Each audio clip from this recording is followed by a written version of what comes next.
एक हाथी और एक बकरी रहते थे। दोनों बहुत पक्के दोस्त थे। दोनों साथ में मिलकर हर दिन खाने की तलाश करते थे और साथ में ही खाते थे। एक दिन खाने की तलाश में जंगल से बहुत दूर निकल गए। वहां उन्हें एक तालाब दिखाई दिया। उसी तालाब के किनारे एक बेर का पेड़ था। बेर का पेड़ देखकर हाथी और बकरी बहुत खुश हुए।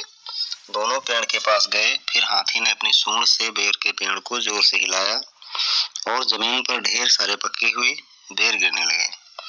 बकरी जल्दी जल्दी गिरे हुए बेर को इकट्ठा करने लगी। उसी पेड़ पर चिड़िया का घोंसला भी था, जिसमें चिड़िया का बच्चा सो रहा था। चिड़िया दाने की खोज में कहीं बाहर गई हुई थी। पेड़ जोर से हिलाने के कारण चिड़िया का बच्चा घोंसले से बाहर तालाब में गिर गया और डूबने लगा।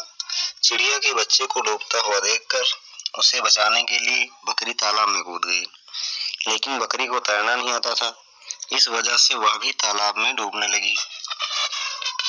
बकरी को डूबता हुआ देखकर हाथी भी तालाब में कूद गया और उसने चिड़िया के बच्चे और बकरी दोनों को डूबने से बचा लिया। इतने में चिड़िया भी वहां आ गई और वह अपने बच्चे को सही सलामत देखकर बहुत खुश हुई। उसने हाथी और बकरी को इसी तालाब बेर के पेड़ के पास रहने के लिए कहा और बकरी भी चिड़िया के साथ पेड़ के नीचे रहने लगी।